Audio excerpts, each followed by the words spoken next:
Hello guys, welcome back to this channel. In this today's tutorial, I'm going to show you how you can combine PDF files for free. Okay, let's get into it guys. To combine PDF file or to merge PDF file, we're going to use a website.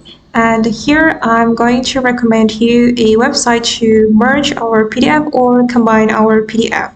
You can search for smallpdf.com. And after you have found this website, you can choose merge PDF. And then you can choose PDF file or PDF document you want to merge. Okay, I'm just going to pick random PDF file from my device and I'm going to click on open. Alright, and then if we want to merge it, we just need to click on finish. Alright, and just wait for a moment. Okay, now it's done. And you can click on download to download the merged PDF.